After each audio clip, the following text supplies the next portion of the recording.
ഇപ്പോൾ മുൻ വൈദ്യുതി മന്ത്രി എ കെ ബാലൻ നമ്മളോടൊപ്പം ടെലിഫോൺ ലൈനിൽ ചേരുന്നുണ്ട്. ശ്രീ എ കെ ബാലൻ, വൈദ്യുതി നിരക്ക് വർദ്ധിപ്പിച്ചിരിക്കുന്നു. അതിൽ തന്നെ ഈ വിവിധ സ്ലാബുകളിലായി സ്വാഭാവികമായും പലതരത്തിലുള്ള മാറ്റങ്ങൾ വരും. നേരത്തെ നമ്മൾ കരുതിയിരുന്നത് എത്രയാണ് കൂട്ടാൻ പോകുന്നത് എന്നുള്ളതായിരുന്നു. ജനം മുഴുവൻ അതായിരുന്നു നോക്കിയിരുന്നത്. ഇപ്പോൾ 16 പൈസ, ശരാശരി 16 പൈസ എന്നുള്ളതാണ് നിരക്ക് വർധന. നിരക്ക് വർദ്ധിപ്പിക്കാതെ വഴിയില്ല എന്നാണ് KSEB മന്ത്രിയും ഒക്കെ പറയുന്നത്. താങ്കൾ എങ്ങനെയാണ് ഈ തീരുമാനത്തെ കാണുന്നത്? ജനങ്ങൾക്കതൊരു വലിയ ബുദ്ധിമുട്ടായി മാറുമെന്ന ആശങ്കയുണ്ടോ? ഇത് ഏത് ഗവൺമെന്റ് വന്നു കഴിഞ്ഞാലും റീസണബിൾ ആയിട്ടുള്ള വർധനവ് അനിവാര്യമാണ്. കാരണം ഒന്ന്, പണപ്പെരുപ്പം, ഇൻഫ്ലേഷൻ എന്ന് പറയുന്നത് കഴിഞ്ഞ വർഷം ഏതാണ്ട് 6.1% പണപ്പെരുപ്പ് വർധനവ് ഉണ്ടായിട്ടുള്ളത്. ഇവിടെ യഥാർത്ഥത്തിൽ 2.5% വർധനവ് മാത്രമാണ് നമ്മൾ കൊടുത്തിട്ടുള്ളത്. അതായത് 6.1% പണപ്പെരുപ്പ് ഉണ്ടാകുന്ന സമയത്ത് യഥാർത്ഥത്തിൽ 6.1% വർദ്ധിക്കേണ്ട സ്ഥാനത്ത് 2.5% വർധനവാണ് ഉണ്ടായിട്ടുള്ളത്. അതായത് 1/3 വർധനവാണ്. ഇതാണ് ഇതിന്റെ ഒരു ജനറൽ കണക്ക്. ഇപ്പൊ നമ്മൾ പുറത്തുനിന്ന് വാങ്ങുന്ന വൈദ്യുതി നമുക്കൊന്ന് ഉപയോഗിക്കാൻ പോലും പറ്റാത്ത രൂപത്തിൽ വർദ്ധിച്ചു. പ്രത്യേകിച്ച് ഡിമാൻഡ് വല്ലാതെ കൂടി, അതുപോലെ തന്നെ കൺസംപ്ഷൻ ഒരു ഭാഗത്ത് വല്ലാതെ വർദ്ധിച്ചതിന്റെ ഭാഗമായി നമ്മൾ പുറത്തുനിന്ന് വാങ്ങുന്ന വൈദ്യുതി ഇവിടെ നമ്മൾ വിൽക്കുന്നത് 54 പൈസ യൂണിറ്റിൽ കുറവ് വരുത്തിയിട്ടാണ്. പുറത്തു നിന്നും ഇവിടെ നിന്നും ഉണ്ടാക്കുന്ന വൈദ്യുതിയുമായി ബന്ധപ്പെടുത്തി പരിശോധിക്കുമ്പോൾ നമ്മളെ ഗവൺമെന്റ് ഇലക്ട്രിസിറ്റി ബോർഡ് വിൽക്കുന്നതിൽ 54 പൈസയുടെ കുറവുണ്ട്. അതിലിപ്പം വർദ്ധിപ്പിച്ചത് 56 പൈസയാണ് യൂണിറ്റിന്. അതായത് അപ്പോഴും യഥാർത്ഥത്തിൽ 38 പൈസയുടെ കുറവ് അപ്പോഴും.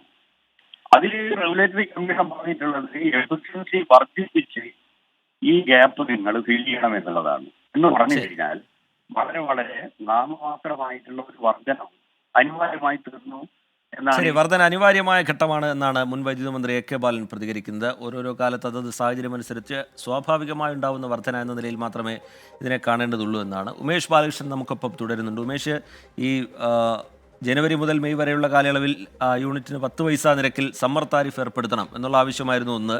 പക്ഷേ അത് അംഗീകരിച്ച് കാണുന്നില്ല. ഈ കൃഷി ആവശ്യത്തിനുള്ള വൈദ്യുതി ഉപയോഗം, അതുപോലെ ഈ വിവിധ മേഖലകളിലെ ആവശ്യത്തിനുള്ള വൈദ്യുതി ഉപയോഗം, അതുമായി ബന്ധപ്പെട്ടുള്ള തീരുമാനം എങ്ങനെയാണ് ഉമേഷ്?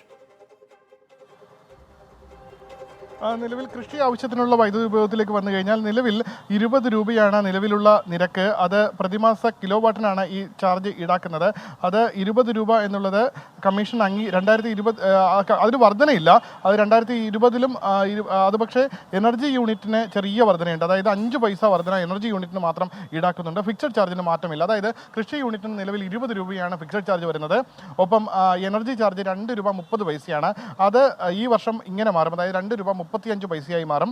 ഒപ്പം കമ്മീഷൻ 2025-26 കാലഘട്ടത്തിലേക്ക് അംഗീകരിച്ചിരിക്കുന്നത് 2 രൂപ 40 പൈസയാണ്. അതായത് 5 പൈസ വെച്ച് ഈ 2 വർഷവും തുടർച്ചയായി കൂടാൻ സാധ്യതയുണ്ട്. അങ്ങനെയാണ് കൂടും. ആ രീതിയിലാണ് കൃഷിക്കുള്ള ചാർജിന് 5 പൈസയാണ് വർദ്ധിച്ചിരിക്കുന്നത്.